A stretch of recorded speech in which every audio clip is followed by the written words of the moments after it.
Álvaro Corral Cuartas es filósofo de la Universidad Javeriana y PhD de la Universidad de Würzburg en Alemania. Estuvo vinculado como directivo académico en la Universidad de Bogotá Jorge Tadeo Lozano entre 1996 y 2016. Desde hace muchos años es profesor universitario, miembro de sociedades académicas y autor de varias publicaciones en diferentes áreas de las humanidades. Fe de Ratas. La serie de conversatorios que se presentan a continuación fueron encuentros realizados de manera virtual durante la pandemia del COVID-19 que afectó los encuentros reales de las personas. Más allá de estas notas iniciales, las grabaciones de estas sesiones quedaron tal como se hicieron y no han tenido procesos sustanciales de edición, arreglo ni ajustes con los cuales se hubiera mejorado notoriamente la calidad de los contenidos presentados. Por esta razón, el autor se excusa de antemano por los errores que pudieron haberse cometido, en particular aquellos relacionados con la digitación en algunas de las imágenes.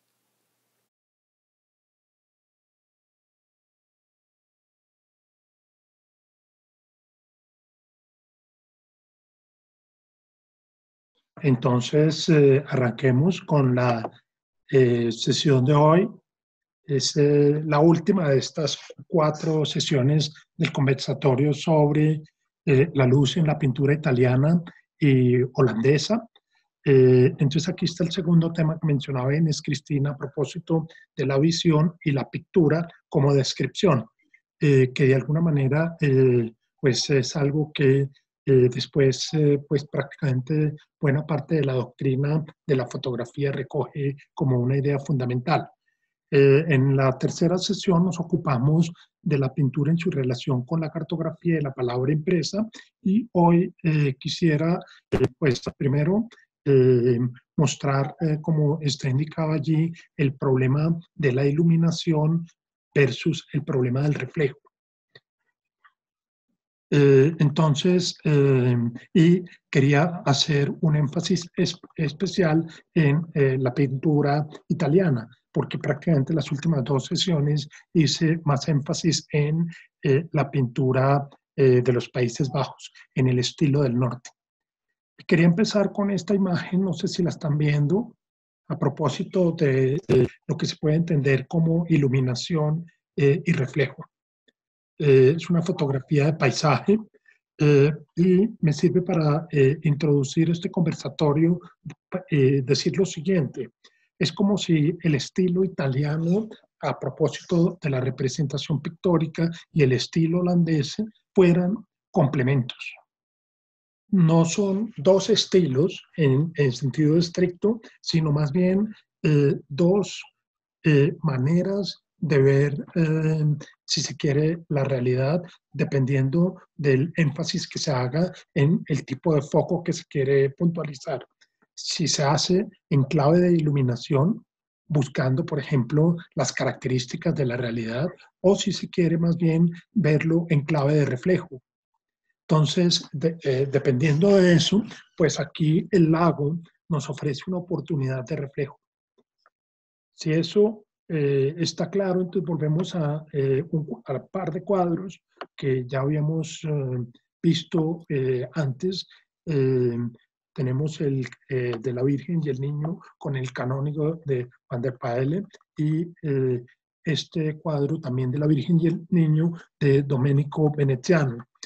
Hoy el énfasis que quiero mostrar a lo largo de la charla a propósito de este asunto de la iluminación es el asunto de las sombras. En pintura, este es un tema apasionante que va hasta prácticamente la antigüedad, en el sentido en que la captación de la sombra en la pintura constituye una fuente fundamental para identificar cómo es que la luz invade el espacio pictórico. No sé si ustedes en el cuadro de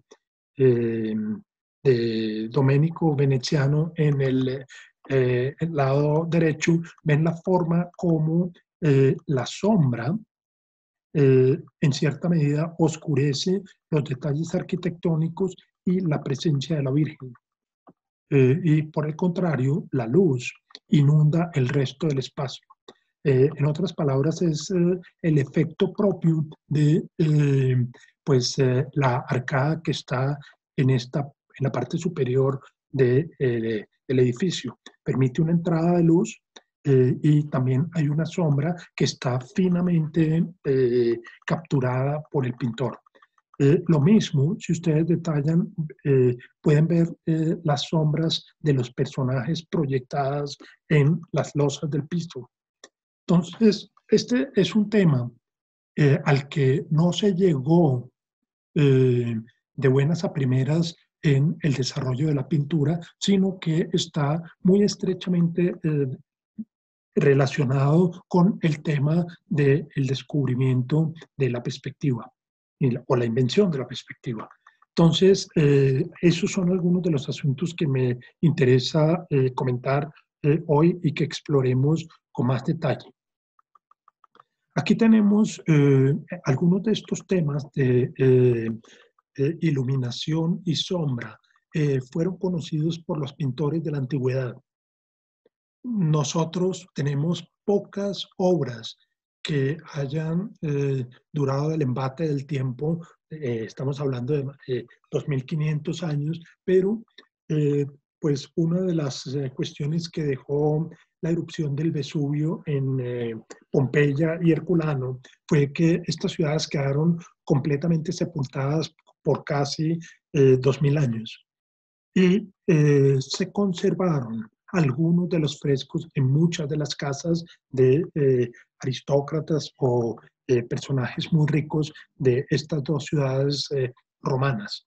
Y allí los pintores romanos hicieron imitaciones de pintores griegos. He traído a colación esta representación de Teseo. Ustedes se recuerdan, Teseo es el que mata al Minotauro. Esta parece ser como una escena en la cual un par de jóvenes guían a Teseo por el laberinto de Creta, pero el detalle que me interesa destacar aquí es el que se aprecia en la cara. No sé si el contraste de luz y sombra en el pómulo derecho de Teseo es una muestra de cómo para los pintores de la antigüedad el problema de luz y sombra era un problema sobre el cual ya tenían algún conocimiento. Igual eso lo percibimos en las volutas de la cueva o del laberinto del Minotauro y otros detalles pictóricos. Esa va a ser un conocimiento que se pierde durante buena parte de la Edad Media en la pintura. Aquí tenemos el otro ejemplo, que es un mosaico, también en la que se conoce como la Villa de Cicerón, en las cercanías de Pompeya, donde el tema es un grupo de músicos si ustedes ven en la parte superior izquierda, el mosaico está firmado. Está firmado por Dioscúrides de Samos. De hecho, lo que dice allá arriba es Dioscúrides de Samos fue el que hizo esto, que esa era normalmente la manera canónica en la antigüedad greco-romana de firmar las obras de arte. Pero el detalle que me interesa mencionar aquí es que quizá ustedes ya notaron a propósito de lo que estamos haciendo sobre iluminación y sombra. Aquí vemos el sombreado es perfecto. La luz se supone que viene de derecha a izquierda y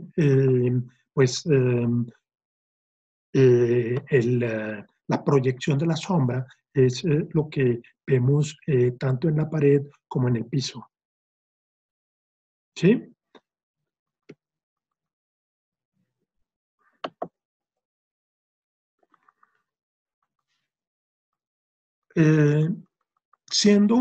Nosotros hablamos en algunas ocasiones de la importancia que tiene León Battista Alberti a propósito del libro que él escribió en el siglo XV sobre la pintura y en particular sobre la invención de la perspectiva. Aquí quiero compartir con ustedes una cita en la que Alberti hace una crítica muy fuerte a buena parte de la imaginería medieval, gótica, y dice, hay algunos que hacen un uso injustificado del oro. Se trata de usar la laminilla de oro, por ejemplo, para las coronas y para otros objetos dentro de la pintura. Un ejemplo muy conocido de esto son los íconos de la tradición ortodoxa, tanto en Grecia como en Rusia, por cuanto creen que le da una cierta majestad a la historia. Recuerdan que al inicio del conversatorio hice énfasis en la idea de que lo importante en la cuestión del invento de la perspectiva es utilizar la perspectiva para mostrar un relato. Un relato que debe seguir fundamentalmente las orientaciones dadas por los grandes poetas o por la Biblia. Entonces, dice Alberti, si quisiera pintar al Dido de Virgilio, cuyo carjag era de oro y sus cabellos estaban sujetados con oro, su vestimenta se sujetaba con un broche áureo, intentaré imitar esta abundancia de rayos áureos antes con colores que con oro. Y fíjense el argumento que da para el uso del color antes que el de la laminilla de oro. Dice, casi que deslumbra los ojos de los espectadores desde cualquier parte. El problema con la laminilla de oro, en lo que nos está tratando de decir Alberti aquí, es que la laminilla de oro solo permite que se visualice como brillante desde un determinado punto de vista, mientras que los colores logran que el observador desde cualquier parte que se ubique para observar el cuadro va a tener el detalle del problema de la iluminación y el contraste con la sombra. Pues ya que la mayor admiración y alabanza del artífice está en los colores, también es verdad que cuando se pone oro en una tabla plana, aquí es un poco el argumento para decir qué es lo que ocurre cuando se emplea demasiada laminilla. Muchas superficies que tendrían que haber sido claras y fúlgidas parecen oscuras a los espectadores y otras que quizá debían ser más sombrías se muestran más luminosas. Entonces, si bien la laminilla de oro tiene un elemento iconográfico importante y es que, dado el valor del material, realza lo que se quiere mostrar, por ejemplo, las coronas, el color tiene unas mayores posibilidades. Y estamos hablando, como recuerdan ustedes, en un momento en que todavía el óleo, la pintura al óleo, todavía no se había generalizado en Europa.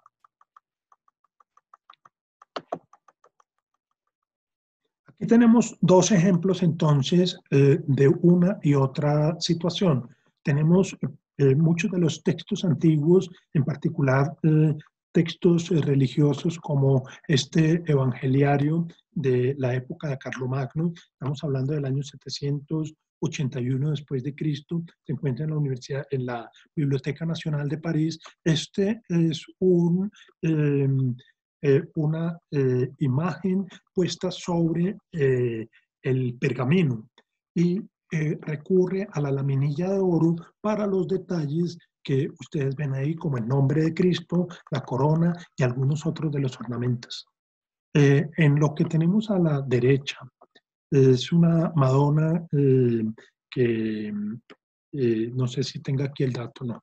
Es una Madonna que estaba en Constantinopla. Aquí vemos que se hace ya un esfuerzo por sustituir el oro por colores, logrando un poco lo que está diciendo Alberti, que es la gran ventaja de utilizar los colores como el mecanismo para dar cuenta del contraste de iluminación y sombra.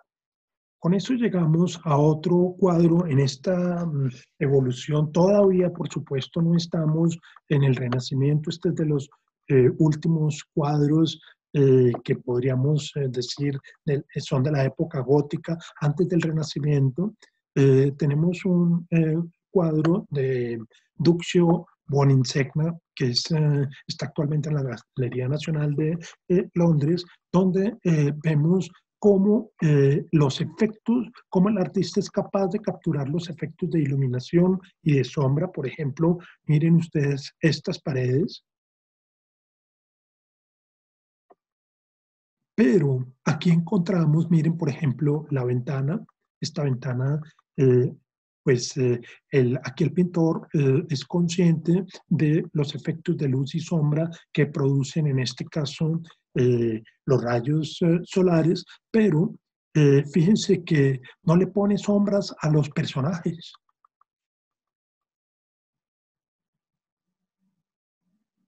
Y si ustedes ponen atención, aquí hay un problema muy serio en términos de la construcción de perspectiva. Este es un cuadro que no tiene perspectiva.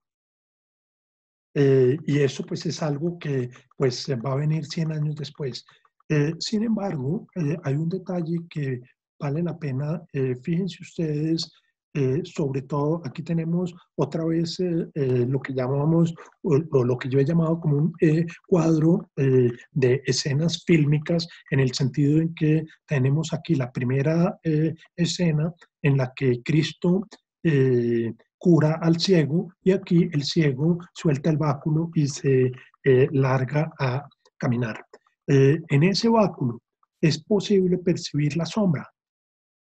No sé si ustedes alcanzan a ver que el báculo hacia el lado inferior derecho es posible percibirle sombra, pero todas las sombras del resto del cuadro no están presentes. Y ese es un punto que, como les decía, está estrechamente asociado con el asunto del descubrimiento de la perspectiva. El otro asunto, además de el de la extrañísima construcción del edificio que no está en perspectiva, como indiqué antes, hay algunos esbozos, pero hay diferentes puntos de fuga, entonces pues es imposible prácticamente hacer una construcción bidimensional que recupere lo que hay en el mundo exterior. El otro punto es que las figuras de los apóstoles serían desmesuradamente mucho más grandes que las de Cristo, salvo que estén bajando por una montaña. Es la única manera de explicar, por ejemplo, que la persona que está al fondo, más atrás, los apóstoles que están al puro fondo, pues ustedes se dan cuenta, si uno los dibuja en perspectiva, tendrían que ser mucho más pequeños que Cristo. Y aquí es todo lo contrario, son más grandes. Entonces, quiero con esto mostrar que el problema de descubrir en la representación, de descubrir cómo es que opera la representación de la iluminación y la sombra, es un problema tremendamente complejo. Y que en esta época, no sé si ustedes se han dado cuenta, he traído imágenes de distintos periodos, casi con 100, 200 años de diferencia, para mostrar que lo que a nosotros hoy, por ejemplo, nos puede parecer obvio respecto de la comprensión de lo que significa el contraste de luz y sombra, pues este era un problema que le traía conflictos a los pintores, siendo, por supuesto, ellos en su momento grandes observadores y con unas facultades de percepción, por supuesto, extraordinarias. Comparemos estos dos cuadros. Primero, fíjense ustedes las dimensiones. Se trata de dos paneles de 4,50 por altura y 2,90 de largo, que se encuentran en la Galería de los Oficios en Florencia. El de la izquierda es la llamada Madonna Rucellai del pintor italiano Duccio, y la segunda es del Giotto, se llama Madonna di Ognissanti, que traduciría como todos los santos, la iglesia de todos los santos. La primera es de 1285, es decir, estamos en plena culminación de la Edad Media, y lo mismo el Giotto. Pero quiero que reparen en los detalles. Fíjense que la cara de la Virgen, la cara del niño, son caras planas, mientras que en la segunda, en el Giotto, encontramos un sombreado que es propio de la iluminación. ¿Sí? Miren el detalle. Y esto es lo que, pues, uno puede decir que la pintura del Giotto, tiene un efecto ilusionista eh, más propio que el de el Duccio.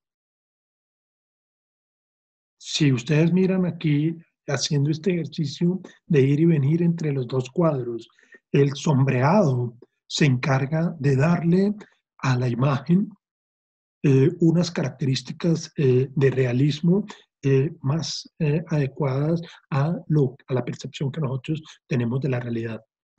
Entonces, esto es otro momento. Fíjense que aquí se hace uso de la laminilla de oro, eh, que es lo que está criticando Alberti. Y en este caso, prácticamente es toda la laminilla de oro sobre el panel de madera, la corona o las coronas, el detalle del ropaje de la Virgen en ambos. Fíjense también las coronas de los ángeles. Entonces, eso es lo que va a criticar Alberti en el Tratado de la Pintura, pero aquí lentamente los pintores, con ese contacto con, con el mundo grecorromano, que empieza a florecer desde 1200 en Italia, pues poco a poco los pintores se van dando cuenta de que el arte gótico, como lo vemos en la primera imagen, tiene serios problemas en cuanto a una representación realista de lo que es posible ver en el mundo.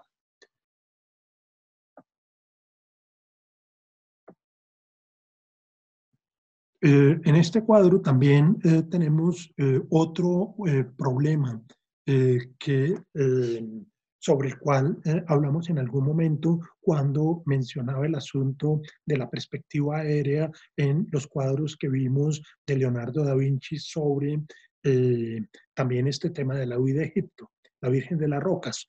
Ustedes recuerdan, y creo haber hecho la cita allí, que Leonardo decía, otra forma de trabajar la perspectiva consiste en la difuminación de la iluminación. En otras palabras, lo que estamos viendo aquí con este cuadro del Giotto también es que la montaña del fondo, por efecto de la distancia, se ve primero más borrosa y segundo más oscura. Y esto es un asunto que estos pintores descubren de sus lecturas de los autores grecolatinos.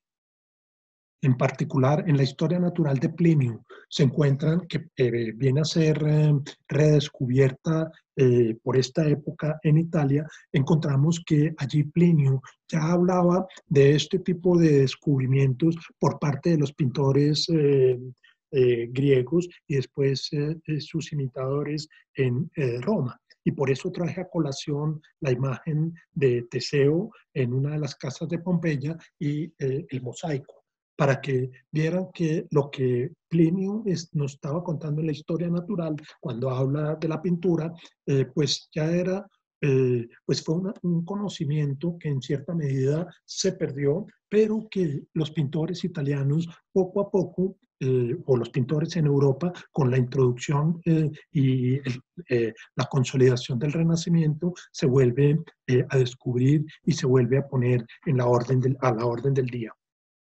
Este es un fresco que se encuentra en la capilla Scrovegni, que es una capilla en Padua.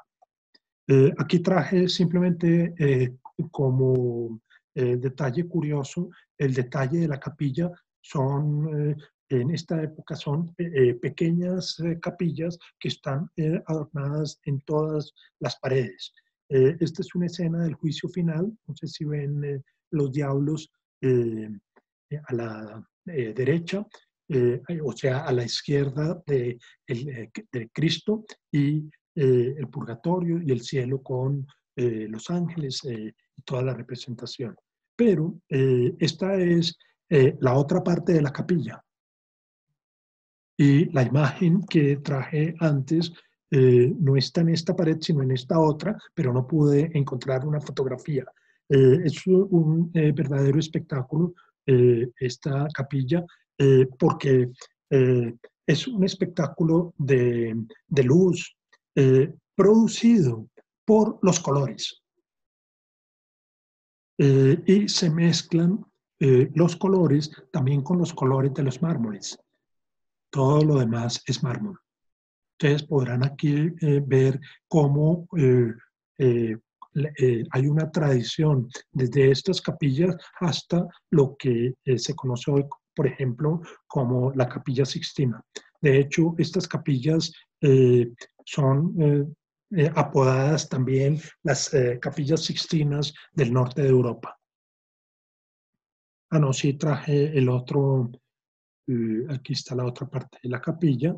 Y con esto voy a llegar, ¿se acuerdan de nuestro amigo Masaccio? Masaccio fue el pintor del que se dice tenemos la primera obra construida con las técnicas de la perspectiva. ¿Se acuerdan de la Trinidad? En la que el espectador, viendo el fresco, siente y percibe la ilusión de la profundidad del espacio. Bien, hay eh, otro fresco que está en otra capilla, en este caso no en Padua, sino en Florencia, la capilla Brancaccia, también decorada de forma similar a la que acabamos de ver, pero que tiene dos detalles. Uno, eh, la, la construcción en perspectiva, perfectamente organizada. Si ustedes se dan cuenta, los personajes de adelante eh, son más grandes que los personajes que están al fondo. Eso es visible en el tamaño de las caras. Ustedes miran la cara de el par de personas que están aquí a la derecha del cuadro. Este supongo que debe ser Mateo cobrando los impuestos. Entonces, la cabeza de Mateo es más grande que la cabeza de Cristo y así sucesivamente hasta el final. Es decir, en virtud de la prolongación de las líneas paralelas, eso hace que el tamaño de los objetos vaya siendo más pequeño a medida que se aleja. Igual pasa con los árboles. Suponiendo que estos árboles son todos en realidad del mismo tamaño, si son del mismo tamaño, pero se encuentran uno más cerca que otros, pues es de suponer que el que está más cerca se vea más grande. Y eso es lo que permite eh, sucumbir a la ilusión de la perspectiva en el cuadro como tal. Pero el otro detalle que también me interesa destacar en este asunto relacionado con el problema de las sombras es que ustedes fíjense sobre todo en las sombras del piso, tan perfectas. La sombra del apóstol que está eh, arrodillado a la orilla del mar o del lago de Genesaret o el que sea, eh, el sombreado de esta pintura eh, es perfecto. Entonces, fíjense que aquí, en 1420, esto es muy poco después de la publicación del libro de Alberti. Y por supuesto, el libro de Alberti debió ser en los círculos intelectuales pues toda una revelación. En esta época, la publicación de un libro era prácticamente un acontecimiento de primer lugar, de primer orden en el mundo intelectual. Y esto no solamente lo conocían los pintores, sino en general la poca gente que sabía leer. Que eran intelectuales, pintores, científicos, y en un momento, eso va a ser un tema recurrente el día de hoy, en un momento en que arte y ciencia estaban por escindir sus caminos. En este momento, lo que vemos es que los pintores eran también en gran medida científicos, no solo en términos de la experimentación, sino en términos del conocimiento reportado, en este caso a través de la pintura. Y en esa medida, pues por supuesto, también se planteaban cuestiones filosóficas. No hay una, como lo hay hoy lamentablemente, una estricta separación de áreas de conocimiento, pero no en 1420, sino un siglo, 2 siglos después, empiezan las ramas del conocimiento a tomar caminos diferentes. Y ese es un punto interesante a propósito de esto que estamos viendo, porque aquí no es únicamente el problema de la representación en la pintura, sino en últimas el problema del conocimiento. ¿Podemos conocer lo que hay en el mundo? ¿Sí o no? Y la respuesta clara de estos artistas, científicos y filósofos es un sí rotundo. Un sí rotundo. Con un ingrediente, si quieren ustedes, religioso o teológico, y es que si Dios ha hecho el mundo y Dios nos ha hecho a imagen, a semejanza de Él, pues es eh, pensable que los seres humanos podamos conocer el mundo casi también como Dios lo puede hacer. Entonces, eso, por supuesto, forma parte de una ideología, si quieren ustedes, que no es la nuestra. Pero eso también es interesante en la medida en que aquí puede uno entender cómo es que van cambiando las épocas. En este caso, pues nos separan algo más de 650 años eh, de este momento. En ese ejercicio, entonces, esta es la capilla Brancacci, con otros de los cuadros. Las fotos no están muy buenas, pero me permiten identificar sobre todo esta escena a la que vamos a volver en un momento. Aquí la tienen. Que es una escena de la vida de San Pedro. Aquí ven el tamaño, no son capillas dentro de una iglesia y pues ustedes saben, las capillas eran donadas por gente poderosa, nobles o ricos comerciantes. Entonces aquí, bueno, este era el cuadro que ya veíamos. El otro, que también es de Masaccio, es el levantamiento del hijo de Teófilo y la coronación de San Pedro. De hecho, aquí tenemos otra pintura con carácter filmográfico. Vemos a San Pedro aquí realizando un milagro y después lo vemos en la entronización. El detalle que me interesa de esta pintura es otra vez cómo tenemos la conjunción perfecta de el problema de la perspectiva. En este caso no creo haber hecho la composición de las líneas ortogonales como en este caso, pero también el problema de la iluminación, que en últimas es un problema que tiene que ver con el manejo de los colores, en particular, y eso lo sabían ya los antiguos, del blanco y del negro. Y ese es el énfasis que quiero que miren en este detalle del cuadro.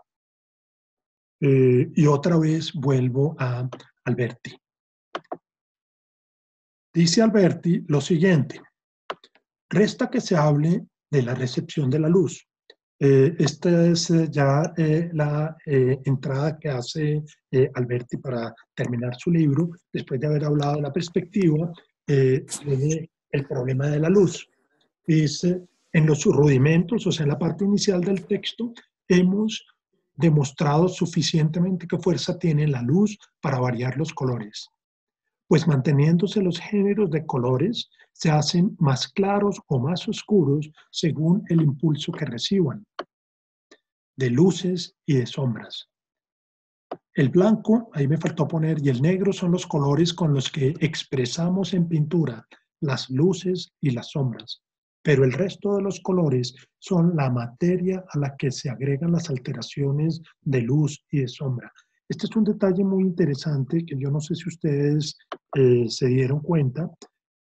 Alberti tiene toda una eh, explicación de cómo la combinación del verde y el blanco ayuda a reforzar los rasgos pictóricos de las caras.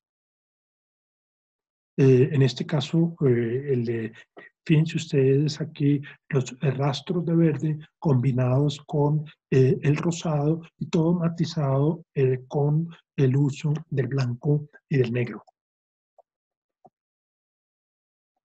Muy bien, entonces dice, afirmo que en verdad la abundancia y la variedad de muchos colores da gracia y atractivo a una pintura, pero también quiero que los pintores eruditos pongan toda su industria y arte en la disposición del blanco y el negro. Lo que estoy tratando también de mostrar aquí es el contexto intelectual en el cual se mueven los pintores. Es decir, hay un diálogo fluido entre Alberti, que era más que todo arquitecto, y ese redescubrimiento de, pues no solo los textos de Plinio con la historia natural que venían de la antigüedad griega, sino cómo eso era objeto de discusión entre intelectuales, filósofos, científicos y pintores. Y continúa Alberti, y que empleen todo su ingenio y diligencia en la buena colocación de ambos. Pues así como la incidencia de luces y sombras manifiesta en qué lugar las superficies sobresalen o se hunden, fíjense en los pliegos del manto, estos son seguramente dominicos, manifiesta en qué lugar las superficies sobresalen o se hunden, o cuánto se inclina cada parte o se dobla. Así también la armonía del blanco y del negro consigue que las cosas se vean con el máximo relieve en sus pinturas. Que eso es lo que vemos justamente en el contraste del pelo con la cara, del pelo con el manto, y el manto con las manos, y así sucesivamente. Continuando en ese orden de ideas, nos encontramos con otro cuadro que es magistral en este tema que hemos venido explorando del contraste entre luz y color, y es entre luz y sombra, perdón. Es un cuadro de Fra Angelico que se encuentra en la Pinacoteca Vaticana.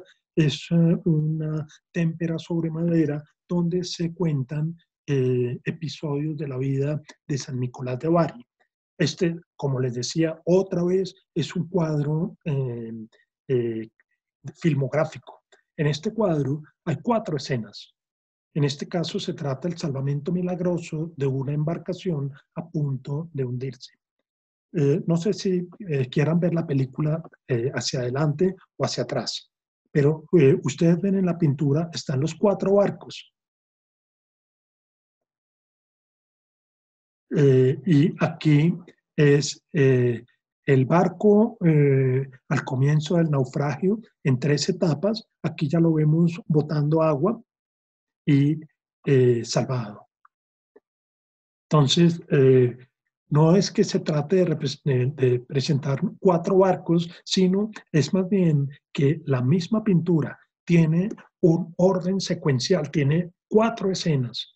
Y eso es muy típico del recurso, pues no solo en pintores del Renacimiento, sino incluso, por ejemplo, en los vitrales que uno ve en las iglesias góticas. Esto también tenía una función pedagógica, si quieren ustedes, en el sentido en que, pues, para la gran mayoría de la gente que no sabía leer, pues la imagen visual era también, podía ser leída sin necesidad de letras, como quien lee un cómic. En otras palabras, si quieren ustedes un libro infantil.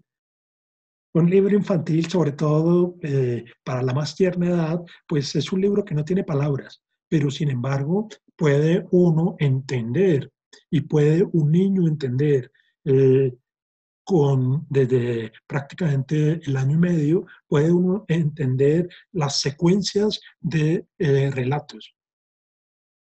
Y hoy en día, pues los autores de libros infantiles explotan eso a las mil maravillas. Pero el recurso, fíjense que es muy antiguo. Entonces, aquí, pues además de esa anécdota, me parece interesante es volver al punto del contraste entre el blanco y el negro, como los colores que permiten elaborar la iluminación y la sombra. ¿Sí? Aquí tenemos otro detalle y es cómo se pasa la carga de grano de un barco a otro y cosas por el estilo, pero lo que me interesaba mostrar aquí en esta pintura, que es prácticamente como un momento culminante de este desarrollo, es el contraste del blanco y el negro. Continuamos con Alberti a propósito de este cuadro y otra vez de lo que decía, dice de ese diálogo entre pintor e intelectual. El color es más claro y brillante en la superficie que alcanzan los rayos de luz, mientras este mismo color se vuelve oscuro al ir desapareciendo la fuerza de la luz. Y finalmente hay que advertir cómo las sombras siempre corresponden a la parte opuesta de las luces, pues en ningún cuerpo hay superficies iluminadas en donde no repares que las partes opuestas están en sombras. Pero en cuanto a lo que pertenece a imitar las luces con blanco y las sombras con negro, te aconsejo que pongas el mayor estudio en conocer las superficies que están cubiertas de luz o de sombra. Esto puedes aprenderlo muy bien de la naturaleza y de las cosas mismas. Cuando hayas dominado de modo perfecto, entonces cambiarás el color un poco, con un poco de blanco que aplicarás en su lugar correspondiente tan levemente como puedas y añadirás en el lado contrario, un negro semejante. Es el manejo que vemos justo en la representación del barco. Pues con esta contrabalanza, por así decirlo, de blanco y negro, los relieves que surgen se hacen más evidentes. Después hay que seguir con pareja parsimonia hasta que sientas que ya has llegado a lo que te proponías. Entonces, yo les decía que en la Capilla Brancacci había que atender a un cuadro. No, voy a volver a poner el cuadro de la Capilla Brancacci para que vean la ubicación y el contexto. Aquí está. ¿Sí? Lo ven al fondo del altar.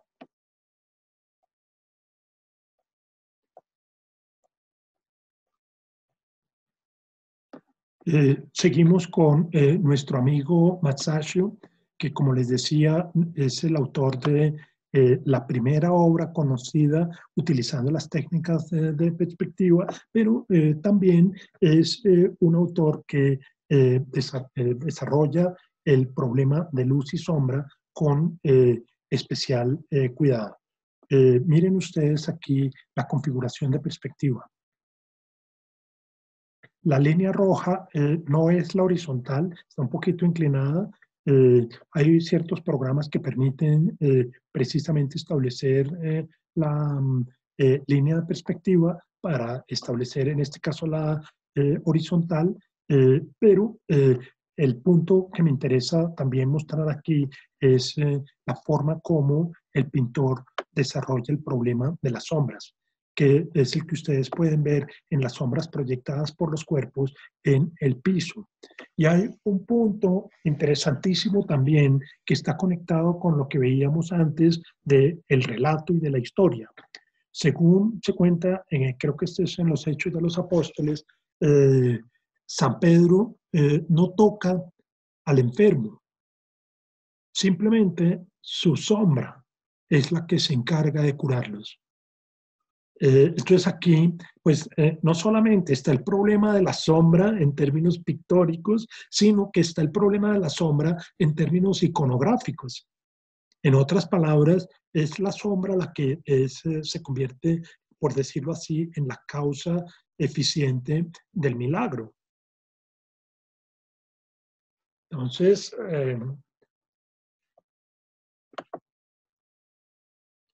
llegamos a lo que a mí me parece tal vez uno de los cuadros más impactantes del Renacimiento.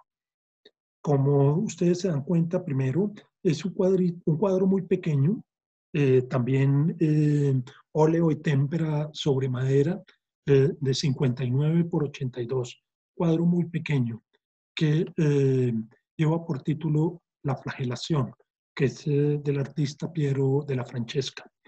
Este cuadro es apasionante por que tiene varias cuestiones. Primero, el relato, es decir, la historia que se cuenta, y es una historia, como veremos a continuación, que muestra hechos presentes y hechos del pasado. Uno. Dos, la construcción, que como les veremos en un instante, es una construcción en perspectiva perfecta. Creo que este cuadro tuvimos ocasión de considerarlo en la primera o en la segunda charla, muy de pasada, a propósito de un asunto al que vuelvo en un instante. Y tres, el problema de la iluminación. Se conjugan todos estos aspectos de una manera que podríamos llamar perfecta. Voy a empezar entonces con la cuestión de la perspectiva. Fíjense ustedes, si uno prolonga las líneas de las losas, esas líneas confluyen en el punto de fuga. En otras palabras, lo que hemos hablado de las ortogonales. Entonces, las líneas paralelas en la ilusión que genera la confluencia de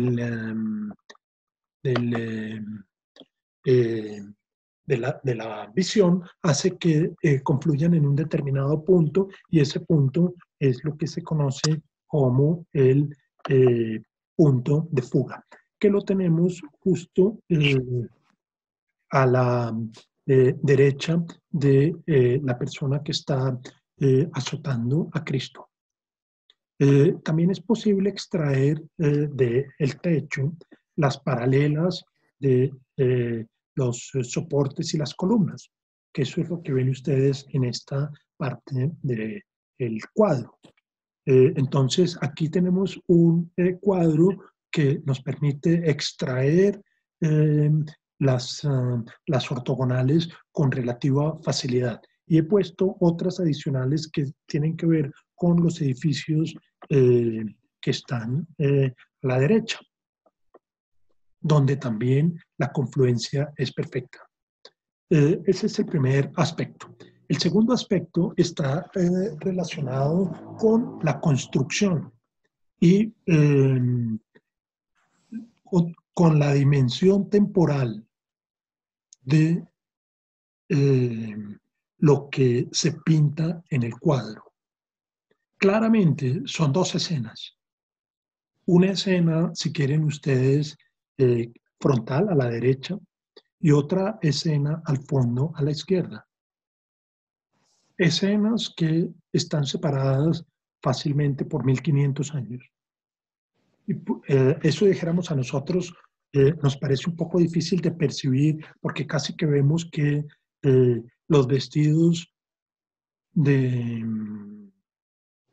los tres personajes de la escena frontal son muy parecidos a los vestidos de quienes están en la escena de atrás. Pero eso es como si a nosotros nos muestran una persona vestida al estilo de 1900. Perfectamente identificamos que no tiene nada que ver con nosotros. Entonces aquí el segundo asunto es que en un cuadro el pintor nos pinta dos escenas como simultáneas en el tiempo, a pesar de estar separadas por 1500 años. Tenemos dos escenas en un cuadro, una del pasado, que es la que está al fondo, y fíjense ustedes entonces que iconográficamente el pintor pone los asuntos del pasado atrás y los asuntos del presente adelante. Entonces, en los asuntos del pasado tenemos la escena eh, relatada brevemente en alguno de los evangelios en la que Poncio Pilatos eh, es testigo del momento en que azotan a Cristo. Esa es la escena del pasado. Algunos historiadores del arte suponen que esta figura que está de espaldas no es otro que el rey Herodes, pero sobre eso hay muchas posibilidades de especulación. Veamos ahora qué pasa con la escena del frente. Tenemos aquí entonces una organización computarizada en la que es posible prácticamente recrear el edificio. Tenemos la escena, la distancia que hay entre la primera y la segunda escena, la relación espacial que hay entre las distintas columnas del edificio, el sitio donde están azotando a Cristo y el final del edificio. ¿Sí? En esta versión computarizada tenemos un elemento que vuelve a recordarnos lo que en alguna de las charlas anteriores mencionábamos como la ventana de Alberti. Si ustedes se dan cuenta, en esta simulación computarizada lo que tenemos es al fondo el mundo como posiblemente lo pudo haber visto o imaginado el pintor, y la ventana, que es la ventana misma del cuadro. Sobre eso es posible, y eso me parece brillante en este caso de este cuadro, es posible hacer una configuración, ¿no?, del piso y de las columnas. Tenemos entonces la organización del piso con el sitio donde están azotando a Cristo y la configuración de las columnas siguiendo las normas de perspectiva. En alguna ocasión yo les decía que el espacio que se ve al fondo, aquí, donde están azotando a Cristo, era un octógono regular proyectado. No es esa información, fue un error mío, pero aquí estoy para enmendarlo diciendo lo siguiente. Es un polígono regular de 10 lados, que es el que tenemos acá. Y ese polígono regular, algunos autores lo identifican como un círculo, pero como es el caso, por ejemplo, aquí tenemos a la izquierda, más esto parece un círculo, pero el punto es que si pues en el cuadro tenemos un polígono o un círculo escorzado, o sea, dibujado en perspectiva con unas características que son perfectas como representación.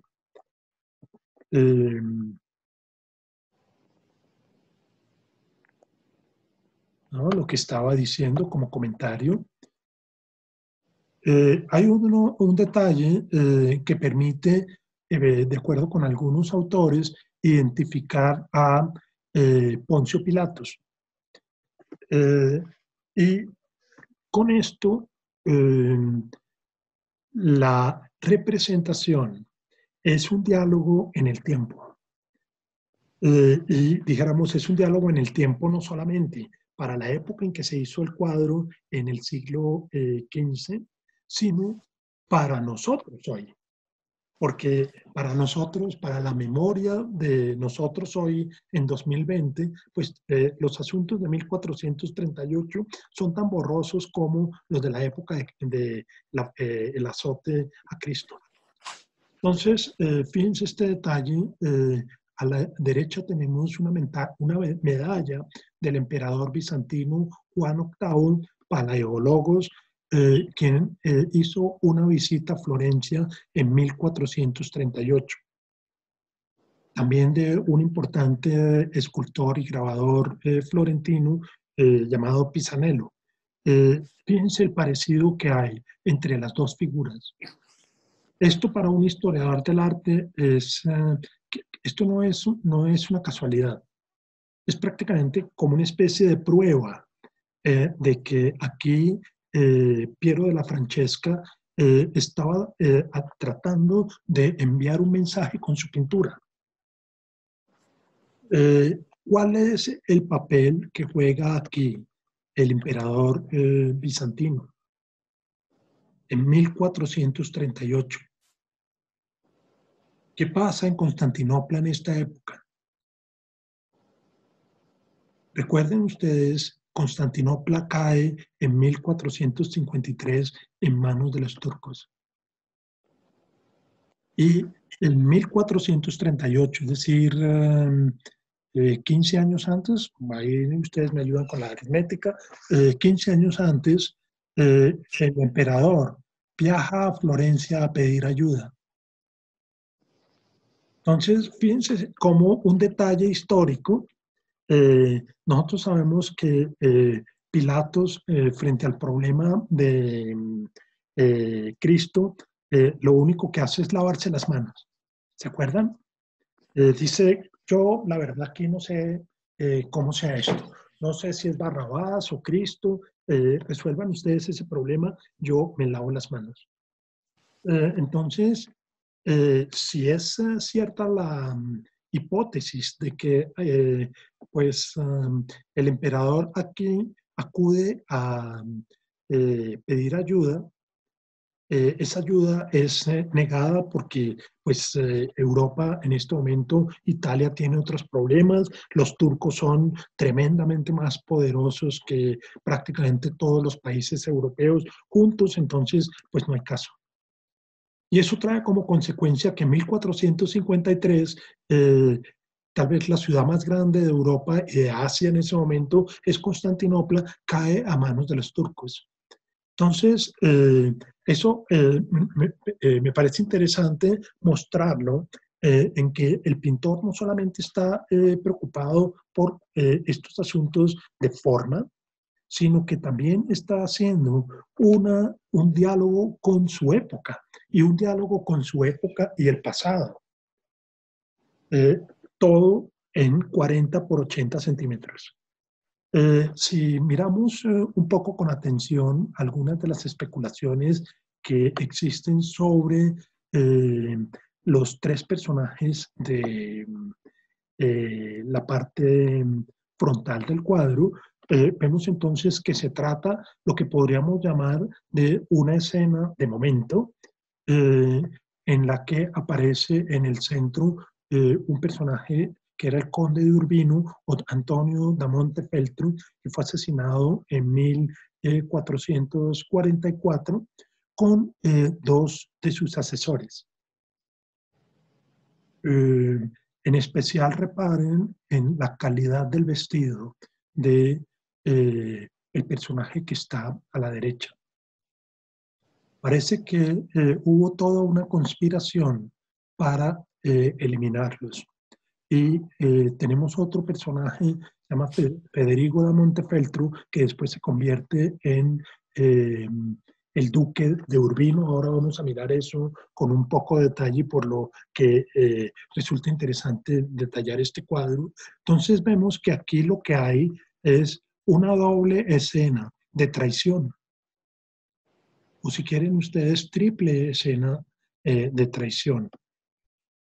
La traición que padece Cristo por ser prácticamente condenado por el pueblo judío y mereciendo los azotes, la forma como es traicionado, o mejor, no es apoyado supuestamente el emperador bizantino en cabeza de Pilatos, y los tres personajes del frente que fueron asesinados en unas circunstancias bien complicadas, y todo esto montado por quien pide hacer el cuadro. Puede ser como una especie de arrepentimiento de conciencia, prácticamente el hermano de este amigo o de Antonio de Montefeltro, eran medio hermanos, San Federico de Montefeltro, pues parece ser que Federico estuvo implicado en el golpe de Estado que le da al medio hermano. Y un poco como para resarcir su culpa, manda a hacer el cuadro. Este cuadro entonces es posterior también a otro evento que sabemos históricamente ocurrió en 1453, que es la convocatoria del Concilio de Mantua. Ese concilio fue convocado por el Papa Pío II para tratar de resolver y recuperar Constantinopla. Eso fue un fracaso total en el sentido en que prácticamente no se pudo organizar un ejército, ¿no? Alvarito, una pregunta, una pregunta. En el cuadro, cuando es el pasado y el presente, pero la vestimenta de Poncio Pilatos no es no corresponde al pasado. Sí. Y el de la figura que está de espaldas, me parece que tampoco. Es pues eso me parece interesante. ¿Qué tienes que contarnos al respecto? Sí, a ver, los vestidos, lo que pretendo señalar es la clara diferencia que hay entre la escena frontal y la escena de atrás, ¿sí? Eso lo primero. Lo segundo es que puede haber, y creo que tú lo señalas muy bien, la vestimenta de Poncio Pilatos aquí no aparece como tribuno romano ni nada de eso, sino aparece más bien vestido al estilo de, pues este amigo, si ustedes se dan cuenta, el vestido del emperador de Bizancio en la medalla es muy parecido al que tiene esta figura. Entonces, aquí lo que hace el pintor, y eso es muy frecuente en pintura y en general en las artes, es aprovechar esa escena para personificar otra cosa. Entonces, poner a Poncio Pilatos en el papel del emperador. ¿Sí? Hay una cuestión también, dos, que son las inscripciones que ustedes tienen ahí. Una está en la parte inferior del... aquí no se alcanza a ver muy bien, pero si ven ustedes, debajo del trono está la inscripción que recoge la firma del pintor, ¿no? Que dice Opus Petri de Burgos Sancti Sepulcro. Sepulcri, que Piero de la Francesca era florentino de un barrio que sigue hoy en la actualidad, que es el Burgo de Santo Sepulcro. Y se cuenta que este cuadro tenía una inscripción en el marco que en algún momento de la historia desapareció. Y es una inscripción que hace referencia a la forma como el Sanedrín entrega a Cristo solicitando la crucifixión de Cristo. Y en latín, convenurunt en un unum, quiere decir algo así como, y vinieron todos en masa.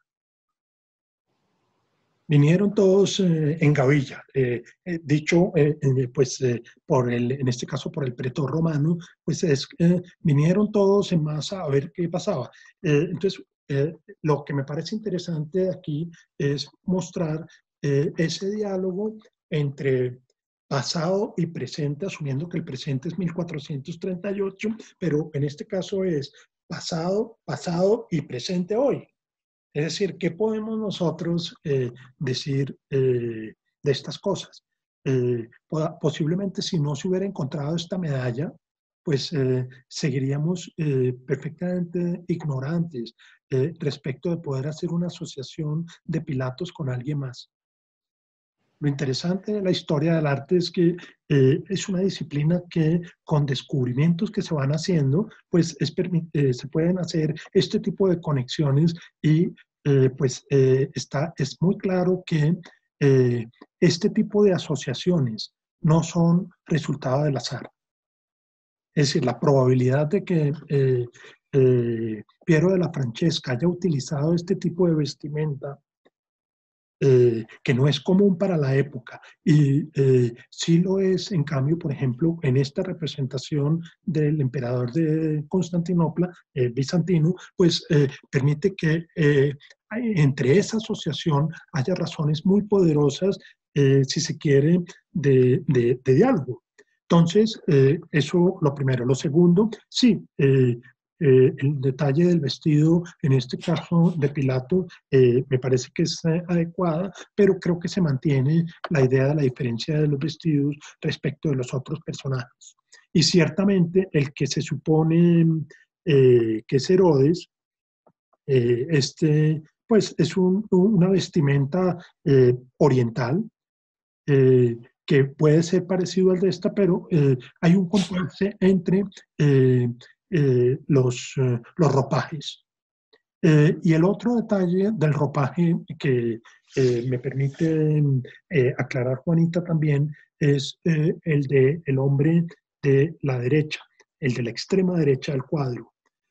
Ustedes saben, el color azul es un color tremendamente costoso, pues en esta época sobre todo. Eso explica por qué, por ejemplo, en el arte colonial americano, pocas de las pinturas tienen azul, y más un azul de este matiz. Es el primer detalle. Y el segundo detalle es que eso es lo que voy a tratar de mostrar a continuación, aquí hay, como les decía, una especie de diálogo no solo entre los italianos, sino con el resto de intelectuales en Europa, y que tiene que ver con otro problema que va a salir más adelante, y es cómo el artista tiene que tener una destreza manual en la que hemos visto con lo de las conferencias anteriores que los holandeses llevaban eran prácticamente los mejores. Es decir, ¿recuerdan ustedes el tapete en el que está la Virgen del Canon Van der Paela? Ahí prácticamente uno siente la lana. Y aquí también, aquí uno siente el terciopelo. A ver, en esta imagen tal vez, aquí. Y dijéramos no sé, pues en televisiones de alta resolución cómo se vea, pero en las imágenes impresas uno sí siente la textura y por supuesto pues con la visualización del cuadro enfrente. Entonces voy a continuar aquí. Bueno, el otro detalle finalmente, además de lo que veíamos de la construcción, si quieren ustedes, geométrica, del diálogo histórico, y el diálogo histórico entre presente y pasado en la época de Cristo y a mediados del siglo XV, y eso con nosotros, fíjense que aquí está una asociación que seguro ninguno de ustedes tenía antes cuando mencioné 1444. Conectado con la invasión a Constantinopla. Y resulta que pues ese es un evento histórico que fue muy preocupante para Europa como tal. De hecho, la cristiandad se sintió tremendamente amenazada porque los turcos no se detuvieron en Constantinopla. Siguieron avanzando y llegaron prácticamente hasta las puertas de Viena. Y en Viena los detuvo no recuerdo si fue Carlos V o Felipe II. Pero dijéramos, ese detalle es para mostrar cómo una amenaza tan fuerte hoy pues prácticamente está completamente olvidada, como posiblemente para esta época de 1400 y pico, el asunto de Poncio Pilatos debía ser un asunto también tremendamente borroso. Entonces, lo interesante del cuadro es cómo se hace un diálogo de ida y venida entre presente y pasado. Y todo esto, pues, por supuesto, con proyección hacia el futuro. Y finalmente, el otro detalle que quería mostrar es el de la forma como Piero de la Francesca domina el problema de luz y sombra, que lo vemos en particular, pues no es el único detalle, pero por ejemplo en las cornisas del edificio, en la torre al fondo. Aquí tenemos otra vez en el sombreado del techo,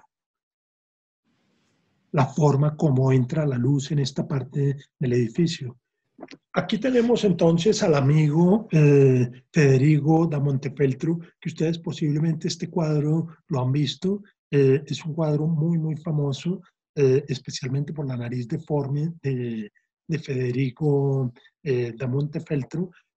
Y me trae, pues lo traje aquí a colación a propósito de este tema de la iluminación en la pintura italiana, porque muestra algo que voy a tratar de elaborar en lo que me queda de tiempo, y es el problema del diálogo con el norte. Si ustedes se dan cuenta, la forma como el paisaje está pintado aquí al fondo del cuadro es una forma, si quieren ustedes, muy de lo que vimos de la pintura holandesa. Entonces aquí es como si el pintor italiano, sin perder no quiero usar la palabra estilo, sin perder su manera de entender el asunto, le reconoce a los holandeses algo que tiene que ver con la factura del cuadro, con la forma en que se hace. Miren ustedes las perlas del collar de la esposa. Este es un retrato doble que se encuentra también en la Galería de los Oficios, de un formato pequeño.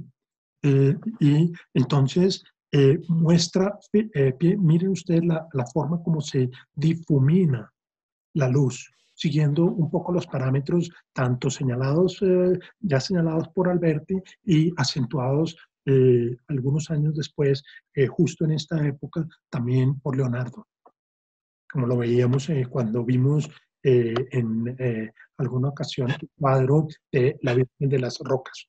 Pero este cuadro tiene una verdadera sorpresa, y es que este cuadro es un cuadro que tiene frente y reverso. Bueno, algunos de ustedes se preguntarán qué fue lo que le pasó a Federigo da Montefeltro para tener esa nariz así. Resulta que a este pobre señor en un duelo casi le mochan la nariz. Perdió el ojo derecho y por eso aparece de perfil. Imagínense cómo sería la cara del otro lado, pero la nariz es así como consecuencia seguramente de la ruptura del tabique.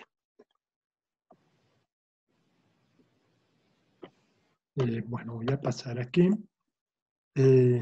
Entonces aquí tenemos el detalle tanto de la nariz como del paisaje al fondo, para tratar de acentuar lo que hablábamos en alguna ocasión sobre la forma que tienen los holandeses de elaborar el paisaje. Entonces les decía que este cuadro tiene un reverso, y es un reverso muy, muy interesante.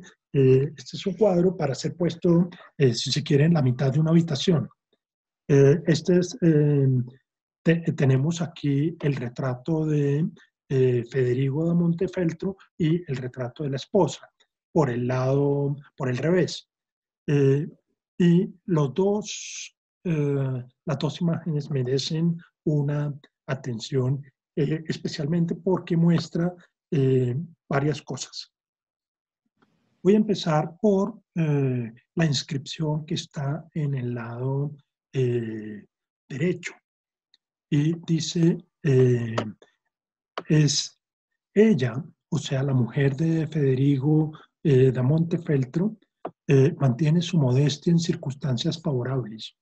Es adornada con los elogios de las hazañas de su marido y vuela en los labios de todos los hombres.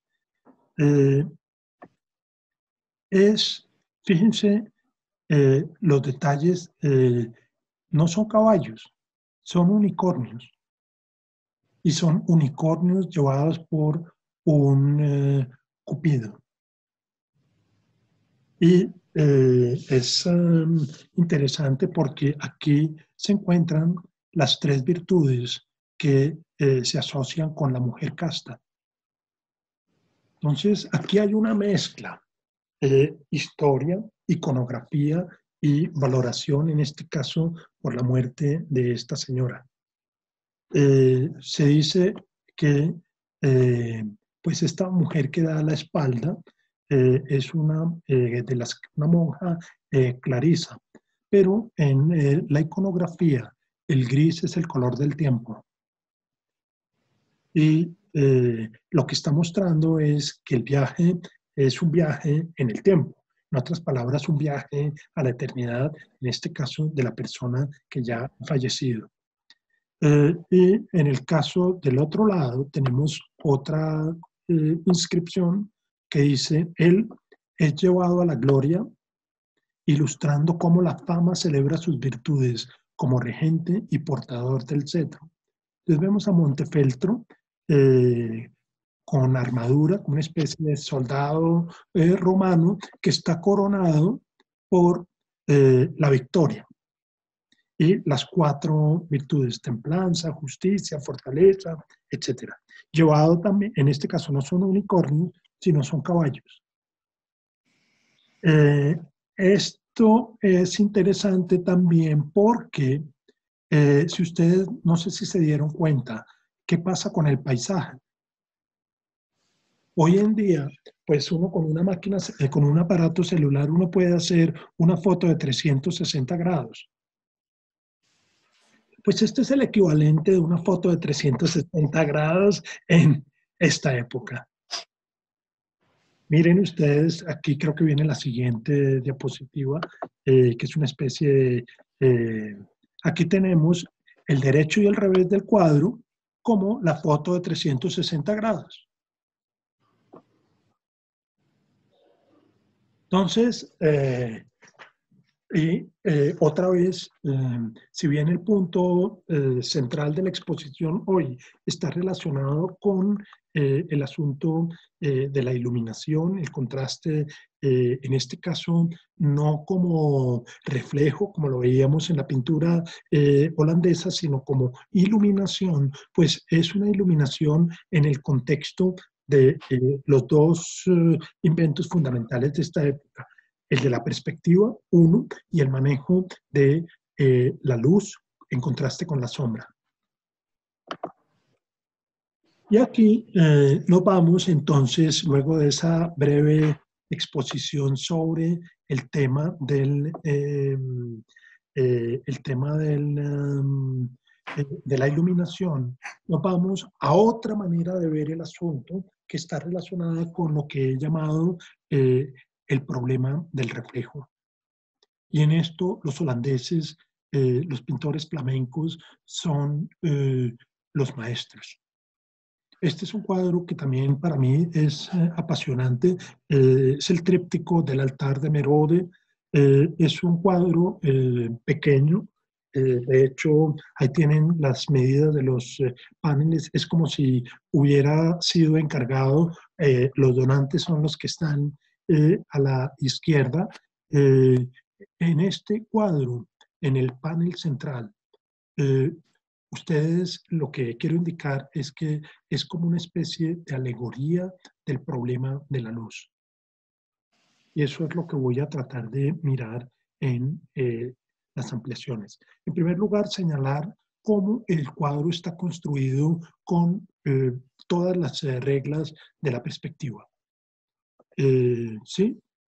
Sí, y siendo, no puse aquí la fecha, se me pasó, pero siendo un cuadro muy poco después, hecho muy poco después de el texto de Alberti. Entonces, esto muestra lo rápido que circularon las ideas. Es interesante desde el punto de análisis de la perspectiva pensar que aquí el punto en el que tuvo que haberse el pintor o el punto en el que se debe ubicar el ojo del espectador está prácticamente cerca del techo, ¿sí? Por la línea verde, si es la horizontal, y es el punto que determina dónde tiene que ponerse el ojo del pintor para la elaboración. Y he tratado con las herramientas que tengo a disposición, que no son muy precisas, mostrar cómo hay la mesa redonda aparece aquí escorzada en forma de elipse, dada precisamente la mayor altura desde la que se está pintando y observando el cuadro. Pero bueno, esos son los detalles relacionados con la estructura. Quiero que veamos ahora los detalles relacionados con la iluminación, pero ojo, en clave de reflejo. El detalle primero, no sé si ustedes ven la vela. ¿Ven el humo de la vela, del candela de la vela? Y ven los reflejos de los peroles. Todo esto, miren en este caso. Y hay un detalle, aquí tenemos el humo de la vela, otra vez con los reflejos en el mechero. Un detalle que es tal vez único en la historia, yo no conozco otro detalle que muestre, es el momento en el que el ángel se acerca a la Virgen para decir que va a ser la madre de Cristo. Y fíjense aquí la forma como el Espíritu le lleva el mensaje. Es como si el ángel le llevara el misterio de la cruz. Y va en la... no sé si alcanzan a verlo, está detrás de la línea verde. Detrás de la línea verde vemos la entrada de la luz que va directo al vientre de la Virgen, con una característica iconográfica, y es que aquí el ángel, cuando porta la cruz, este angelito, al portar la cruz, lo que está llevándole a la Virgen es el mensaje de lo que le va a ocurrir. Entonces, fíjense que aquí, en este cuadro, la luz tiene unas características, no sé si llamar complementarias o diferentes de las que vimos en la pintura italiana. Aquí, como lo veíamos en alguna ocasión, estamos otra vez pendientes de una cantidad de detallitos que resultan importantísimos. Piensen ustedes, por ejemplo, miren el detalle con que está hecho el sombrero de este señor que está detrás de los donantes. Un sombrero hecho de paja, pero prácticamente uno en el tamaño del cuadro alcanza a sentir la textura del sombrero. No sé, este otro detalle, que es un detalle también impresionante, es una trampa de ratón puesta en la ventana de madera. Las casas tenían, muy pocas casas podían darse el lujo de tener vidrios, entonces las ventanas eran de madera. Aquí vemos unas, en este caso para el verano y para el invierno. Y acá en la superficie de la ventana hacia afuera vemos una trampa de ratón. Entonces, hay una serie de detalles que nos muestran desde otra dimensión el problema de la luz. Igual, en este, fíjense ustedes aquí, la corona o perdón, es una virgen también de Robert Campin delante de una chimenea. Más que la corona, es una ¿cómo llamarlo? Como el protector de la chimenea para que no salten las chispas. Está hecho con la perfección artesanal que muestra lo que trataba de indicar hace algunas semanas, es la preocupación de los holandeses por ir al detalle. Y con eso, después de esa breve referencia, vamos de nuevo a Leonardo da Vinci. Este es quizá el único cuadro de Leonardo da Vinci en museos fuera de Europa, quiero decir, en Estados Unidos o América del Sur. Es un cuadro que retrata a Ginebra da Vinci, un cuadro pequeñito, pero fíjense el detalle con que están representados aquí los rizos del pelo de Ginebra.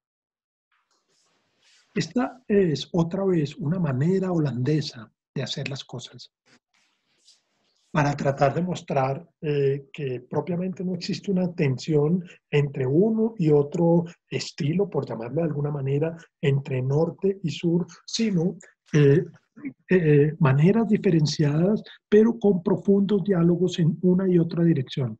Entonces, así como en el cuadro de El altar de Merode, mostré la forma estructural siguiendo las líneas de la perspectiva propuesta por Alberti, aquí vemos cómo los pintores italianos, en este caso nada menos que Leonardo, está representando el cabello, los rizos, a la manera holandesa. Como un detalle, en el reverso del cuadro hay una inscripción que dice Virtutem forma decorat. La virtud decora o engrandece la forma. Y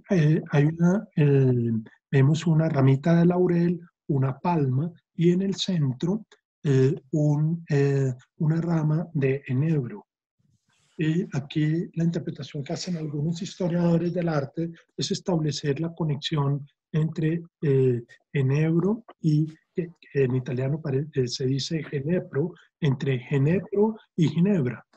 Entonces es como Ginebra, en este caso representada por el enebro, pues dice la virtud se decora a la forma.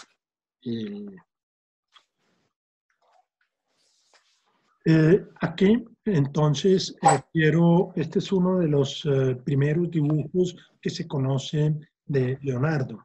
Leonardo fue un excelente dibujante. Entonces, decía que uno de los primeros dibujos que conocemos de Leonardo y él dice en el Tratado de la Pintura lo siguiente: los jóvenes pintores deben estudiar primero la perspectiva. 2, la proporción de todas las cosas. 3, fíjense que esto es la destreza manual de los buenos maestros, que esto está muy relacionado con el conocimiento de la pintura holandesa.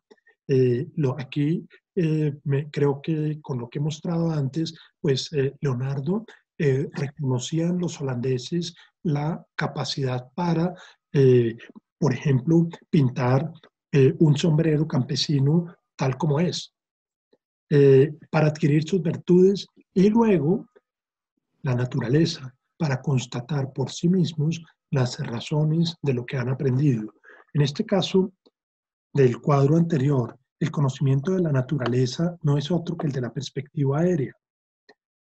O sea que los objetos más lejanos tienden a hacerse más borrosos y en el caso, por ejemplo, de las montañas, a ennegrecerse o azularse en el caso de recibir la correspondiente iluminación. Entonces, para luego la naturaleza constatar por sí mismos lo que han aprendido. Luego tiene que observar la obra de varios maestros y adquirir el hábito de aplicar su conocimiento y practicar sus artes.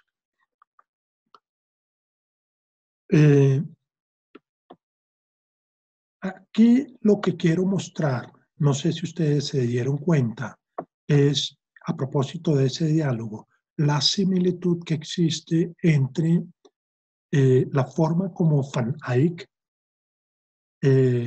representa esta montaña, estos peñascos, y la forma como Leonardo lo tiene aquí. Esta es, como en los términos en que hemos tratado, como con la asociación de la medalla, en el caso del cuadro de Piero della Francesca, estas son asociaciones que los historiadores del arte dicen, esto no es sino el resultado de un conocimiento entre los dos pintores. Y dado que Van Eyck es un poco antes vivió un poco antes de Leonardo, pues es altamente probable que Leonardo en 1473 tuviera conocimiento de este cuadro de los estigmas de San Francisco. ¿Qué me sirve para mostrar lo que he venido diciendo prácticamente en todas estas conversaciones a propósito de los diálogos fluidos entre los grandes maestros? Entonces, más que un paisaje real, como lo dice el título, Dibujo en los alrededores de Florencia, es un paisaje imaginado, pero que está estrechamente relacionado con una pintura, más que con una geografía del mundo, con una pintura. Y hay una cierta similitud en la ciudad que está al fondo, pero bueno, estos son otros detalles. Y con esto llego a la parte final, que es, vamos a ver, a propósito de este asunto de iluminación, sombra y manejo de la perspectiva. No sé si ustedes, si alguien haya visitado la iglesia de San Ignacio en Roma. Esta es una obra de un jesuita, Andrea Pozzo, que era hermano. Los jesuitas en esa época tenían sacerdotes y hermanos. Uno de estos hermanos, Andrea Pozzo, le dio por hacer la decoración de la iglesia de San Ignacio. Ustedes ven aquí la cúpula de la iglesia. Pues esta cúpula, la iglesia la donaron una familia de comerciantes nobles romanos, y resulta que la iglesia se quedó sin plata para terminar la iglesia. Entonces, Pozzo dijo, pues, ¿por qué no hacemos una cosa? ¿Por qué no hacemos la ilusión de una cúpula? Lo que ustedes están viendo aquí es la ilusión de la cúpula. La iglesia, lo que tiene allá es una lona de casi 20 metros de diámetro en la que aparece pintada una cúpula, dándonos la impresión de ser cúpula. No sé si cayeron en la ilusión apenas la vieron. Sí, yo sí pensé que era una cúpula, pero cuando tú la ves en vivo y en directo, ¿se ve como una cúpula, Álvaro? Sí, pero este no es el único punto. La cúpula por lo general está encima del altar. Entonces, como les decía, en esta iglesia no alcanzó la plata para hacer la cúpula. Entonces Andrea Pozzo dijo, pintemos una cúpula y la hacemos con las leyes de la perspectiva. Y con esto, con estas obras de Andrea Pozzo, quiero terminar este conversatorio. Aquí miramos, esta es una cuestión también muy interesante, porque vemos la forma como Pozzo diseñó la pintura para que se viera así, con una característica. No sé si ustedes tengan la misma impresión que tengo yo, y es que esto pareciera una taza en la que uno ve el fondo de la taza abajo. Se ve más como si fuera un pozo, algo hacia abajo, exacto. Exacto, un poco como algo hacia adentro. Si yo volteo la diapositiva, no lo hice ahora, pero si la volteo, ocurre todo lo contrario. O sea, si pongo al revés, inmediatamente ustedes dicen, no, ahí no hay un pozo, sino una cúpula, que es un poco esta imagen. Fíjense que es prácticamente la misma, pero invertida. Aquí hay un asunto que fisiológicamente se vino a entender prácticamente hasta el siglo XX y está relacionado con el tipo de seres biológicos que son. Y es que normalmente nosotros recibimos la luz de arriba y no de abajo. Pues lo que estaba tratando de mostrar en esta parte final del conversatorio es cómo esta cuestión de la perspectiva empieza a trascender la frontera de la pintura y se empieza a consolidar cada vez más como un problema prácticamente de geometría, que tiene que ver con un asunto que va a ser fundamental en el siglo XVII, que es todo el desarrollo de la llamada geometría proyectiva. Y es que prácticamente uno puede poner en un plano cualquier otra figura de otro plano. Entonces, fíjense que eso es llevar el asunto de la representación pictórica a un nivel, si se quiere, abstracto, mucho más sofisticado. Y me parece que Poccio es, con esta obra de la apoteosis de San Ignacio, pues es quien lleva esto al extremo más elevado de todos. Tanto así que filósofos como George Berkeley, o Thomas Reid en Inglaterra, ellos fueron a Italia a ver esto. Leibniz también, no sé si estuvo en la iglesia de los jesuitas, pero Leibniz sabía de esto y sabía de lo que estaba haciendo Poccio. Y establece muy finas conexiones entre pintura y proyección geométrica. Entonces, esto es para mostrar hasta dónde nos ha llevado esta discusión de la luz y de la perspectiva. Les decía que esto puede remontarse hasta la antigüedad antigua, a la antigüedad griega con los trabajos de Euclides, tanto en geometría como en óptica. Y esto nos lleva a los cortes de las secciones cónicas para tratar de sostener que un círculo puede ser proyectable como otra de las figuras cónicas, bien sea, por ejemplo, como una parábola, como una elipse o como una hipérbola. Entonces, en últimas, lo que demuestra Euclides con la primera parte de la geometría es que una figura geométrica puede ser reconstruida con otras figuras geométricas siempre y cuando se inscriban en cónicas. Entonces, lo que va a hacer la modernidad, y en eso pues hay varios geómetras que no viene al caso mencionar aquí, es que se empieza a ver la posibilidad de que cualquier objeto del mundo puede ser descrito en clave geométrica. Entonces, esto ya no es solo un problema de cómo se puede hacer una representación, en este caso, de un objeto tridimensional en un plano bidimensional, que era el problema de Alberti y en general de los pintores, sino que se llega a una cuestión todavía más abstracta, que es pensar si es posible articular una descripción geométrica de cualquier objeto posible. Esta es, si quieren ustedes, después con todos los inventos de la tecnología actual, pues prácticamente la descripción geométrica de cualquier cosa. Hay lo que se llama un algoritmo que permite, en últimas, hacer una descripción fidedigna, geométrica de cualquier cosa.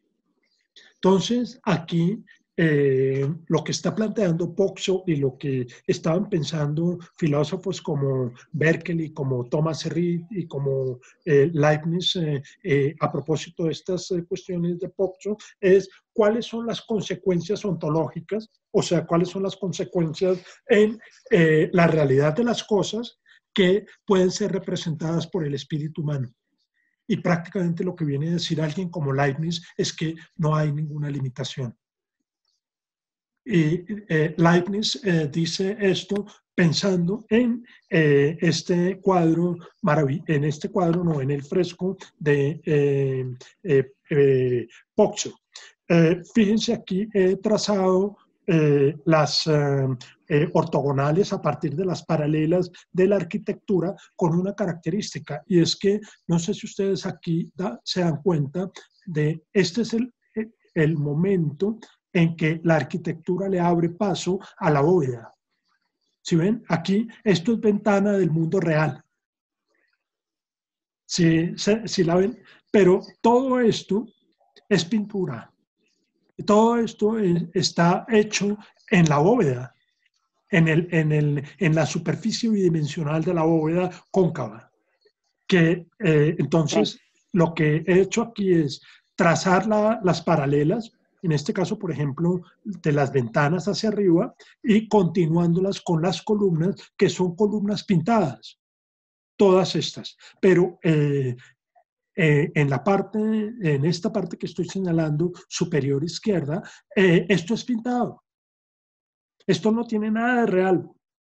Sin embargo, uno, hasta esta parte, uno aquí sucumbe al efecto ilusionista de la pintura. Ahora más tarde vamos a ver el significado de todo esto. Pero me interesa mostrar, en primer lugar, aquí hice esto simplemente con el programa de PowerPoint, pero hay programas que permiten que esto sea mucho más preciso, pero fíjense que con todo y eso, las ortogonales van hacia el punto de fuga, que no es otro que el de la cabeza de Cristo. Con otras ortogonales a partir de las columnas reales y de las columnas de la ilusión. Esta es una foto en blanco y negro, no pude conseguirla en color en Google, pero me tocó sacarla de un libro y por eso ustedes la ven aquí como doblada la foto, pero nos permite ver la cúpula. Y como les digo, aquí también se percibe la ilusión. Ya sabemos que no es una ilusión, sino es una lona bidimensional de unos 20 metros de diámetro, que le da al observador desde la parte inferior de la iglesia, pues la ilusión de ser una cúpula, y tenemos la bóveda, pero fíjense ustedes la continuidad que hay entre la columna de mármol o la pared, la cornisa, y a partir de allí la forma como se levanta el resto de la arquitectura, siendo esta primera parte en estrecha conexión con la arquitectura misma. De hecho, aquí la técnica se llama la técnica de la cuadratura, que es la cuadratura puesta desde abajo, que es arquitectura, pintura y escultura. Tenemos en este caso algunas esculturas en esta parte, pero después vamos a tener pinturas que nos dan la ilusión de ser esculturas y pinturas que nos dan la ilusión de ser arquitectura, como es esta también. Aquí la bóveda es una ilusión producida por la pintura, haciéndonos creer que se trata de una bóveda con todas sus características arquitectónicas. Tenemos entonces el centro de la representación. Este es un fresco enorme. No he podido encontrar las dimensiones, pero fácilmente esto es toda la nave central de la iglesia, que puede tener perfectamente unos 30, 40 metros de largo por unos 30, 20 o 30 de ancho. Entonces es un fresco enorme que pues este jesuita se demoró 3 años pintando. Entonces en el centro, en el punto de fuga, tenemos a Dios Hijo y a Dios Padre con San Ignacio. Y hay un detalle iconográfico muy interesante, que es la proveniencia de la luz. La luz viene de Dios Padre. Un poco como en el Cristo que lleva el angelito de la pintura de Campín en el altar de la Merode. La luz viene de Dios. Eso es un pensamiento, dijéramos, que atraviesa toda la Edad Media. Y cuando hablaba de la estructura del reflejo, hay autores que llegan incluso a entender que el acto de la anunciación es un acto de la transmisión de la luz por parte de Dios al vientre de María.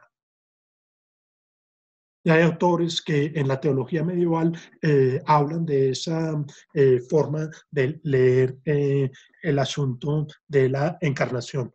Pero bien, entonces aquí, fíjense, la luz desciende de Dios y dijéramos esto, pasa por Cristo y llega a San Ignacio. Es la apoteosis de San Ignacio, es decir, el ascenso de San Ignacio al cielo.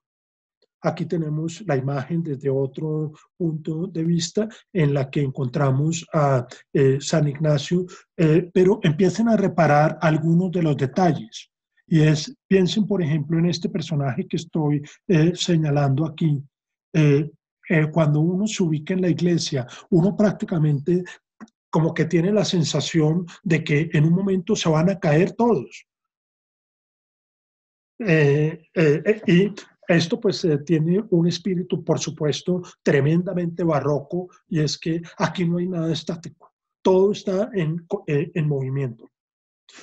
Miren la cabeza de este señor que está, perdón, la cabeza de este señor que está asomándose, mirando hacia el piso. Esto es todo en el espacio de la pintura que continúa con la columna de, dijéramos, de la iglesia real y se abre hacia la bóveda. En este cuadro encontramos, aquí está San Francisco Javier y San Francisco Borja, que fueron como los dos santos jesuitas más importantes después de la fundación de la comunidad de los jesuitas. Este cuadro, además de esta cuestión, si quieren ustedes, científica, que he mostrado hasta ahora, tiene una cuestión iconográfica también que vale la pena exponer un momento, y está relacionado con lo que en algunos de estos conversatorios hemos llamado el avance de la contrarreforma.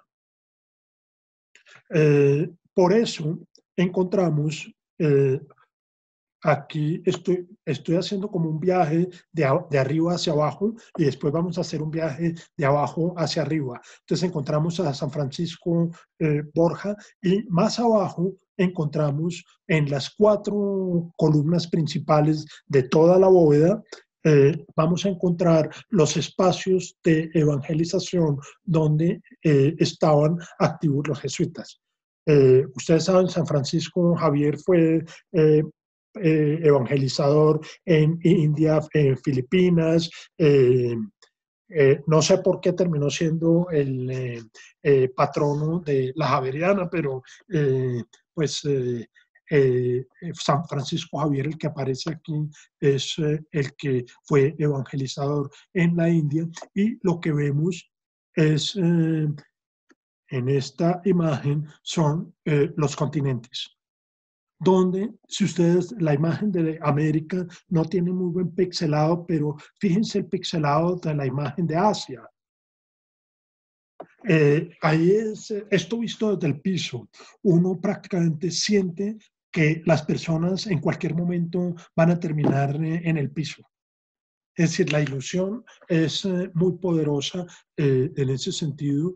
Y el otro aspecto que está muy relacionado con el asunto de la contrarreforma es que el cuadro es de una violencia terrorífica. Es decir, fíjense cómo están encadenados estos supuestos asiáticos.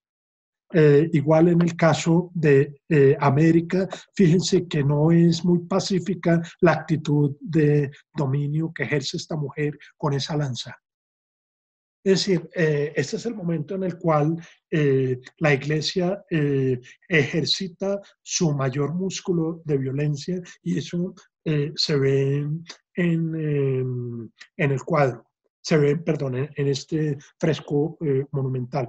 Miren la forma como se representa Europa, con esa dinamicidad de la representación, es decir, las figuras parecen estar volando.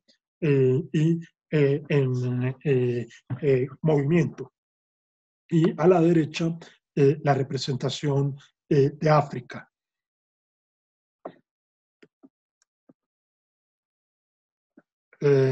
Las personas, ¿se acuerdan el que les decía que está mirando? Aquí la percepción que uno tiene es como si esto fuera parte del edificio en términos de prolongación de las columnas. Y todo es pintado.